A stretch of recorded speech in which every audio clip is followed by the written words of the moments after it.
So I feel like DanMachi just casually dropped the giant bombshell, but it's kind of a blink and you miss it moment. But in this case, it's if you don't probably watch with headphones, you might not. And I could be crazy, I'll admit that. The Freya Seer dynamic has been arguably the biggest question, and I don't think that's a hot take of this season, because even for many seasons, a lot of people are like, hey, we've never seen them in the same place in one time. Therefore, they could be the exact same character. But then, in this season, we see them. Two very different people. Okay, that kind of throws a wrench into that theory. So there's a whole big can of worms there. But it's the line. It's very early into this episode. So after Belle and Seer run off, there's this line. I forget the exact phrasing, but it's something about little minx, right? It's this very kind of flirtatious, a little more aggressive line, and she kind of creeps up to Belle and says it. I watch these episodes with headphones, and I am 95% sure that was almost the spitting image of Freya's VA. And then it just goes back to Seer. Which immediately makes me raise my eyebrow and say, what the they can't be the same person, right? Like, there's no way that works. But then again, like, that sounded identical. Like, that, it had the mannerism, it had the more aggressive, like, kind of blunt tone. But then you listen to Seer, and I'm like, what the fuck? And then later in the episode, they really start doing this whole, they go to a chapel, and they're talking about sisters. So I'm like, okay, sisters still feels like it could be true, but if that's the case, either Freya or Seer are going to end up dying this season, aren't they? You know, I have full live reactions over on Patreon if you want to see my full Gathate of this DanMachi greatness. It's over there exclusively. So, I'm still in disbelief of what this season is. Like, if anyone would have told me in Season 4, when I was covering Season 4, the absolute pits of despair, the hell on earth that Belle was going through with Ryu, if you commented, hey, next season Belle's going to be going on dates, and the threat is going to be if a familia catches up with him, I'll think to myself, that's probably true, but it ain't going to be the next season. No way, man. Like, no way you come off of the hell that they're currently going through, but somehow it works. DanMachi is a unique beast that can probably do things many shows can't. So, surprisingly, because I thought, really, I don't know if I was alone. I thought walking into this episode, he would be like, hey, someday I'll do this, blah, blah, blah. But I thought they were just going to continue with the date as is. No, they actually ran some invisibility cloak nonsense, and they actually escaped the Freya Familia, and hell, even Hestia, for quite some time. They go to a chapel, then they end up doing, basically this kind of like romantic dinner, which, you know, unfortunately for Belle and them, wasn't as secure as they thought. So, but to be fair, though, it's a good thing Ryu and Hestia and them were there, because once the Freya Familia decided to crash the dinner party, I mean, it's kind of the reason we were able to get away a second time. But there was a lot of foreshadowing, I felt, about this episode. So there's the story about the sisters, right? You know, the spirit sister and stuff, so I'm like, okay, that's gotta be spot on the nose of what's ever going on with the whole Freya dynamic.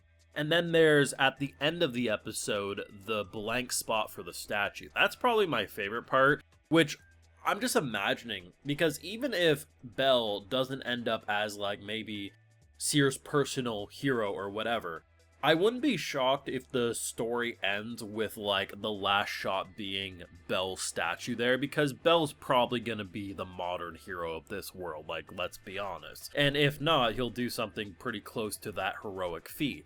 So, I think that's a pretty cool way to maybe even, like, foreshadow where Belle's journey could go over time. But at the same time, it really felt more personal to Seer, so then again, given that I don't think Seer's gonna end up as the main love interest overall, because whatever you think of different characters, I'm on Team Ryu 100%, he's going for eyes, like that's his girl. So maybe the statue is a misdirect, I don't know. But either way, it's interesting because throughout this episode, you just get a sense of, like, their chemistry is so natural, and, like, you're just waiting for the shoe to drop. Like, that's how this episode felt. I thought they were actually going to end this episode with a reveal and Seer having to separate her, because we know, right, like, at the end of episode 1, I think it was, Freya says, like, hey, you know, you can go on your dates or blah, blah, blah, but if he ever finds out the truth, you can never see him again. And I'm like, oh, shit, you know, what's going to happen here? And for a while, you know, the first couple of episodes, I'm feeling, you know, things are going to be fine for a bit. I really thought it was going to be slow burn, but the directing and the mood of this episode really got across that, like, Seer was never going to see Belle again, or at least for some time, and it was just going to all hit the fan. there's something about the bridge scene that just made me feel like that was the moment. I've seen enough anime where you get onto the bridge, it's kind of misty, you know, there's fog, it's like, oh, something bad's gonna happen. Someone's gonna jump us, someone's getting killed, or in this case, information's gonna get revealed and we're never gonna see her again, or at least for a few episodes before we do some sort of rescue mission. But surprisingly, they went with more of an endgame-ish foreshadowing, or at least that's how I'm interpreting it. But, you know, I think it's very easy for a question like this, who the hell is Seer, to have bold claims of this is obviously where it's going to go. But that's clearly influenced by people who have read the source material, who have been spoiled without realizing they've been spoiled, or are pretending they haven't been spoiled, but, you know, we know. You're not sly. So I try not to really read too many theories surrounding this stuff, because for me, I'm pretty good at predicting where things go.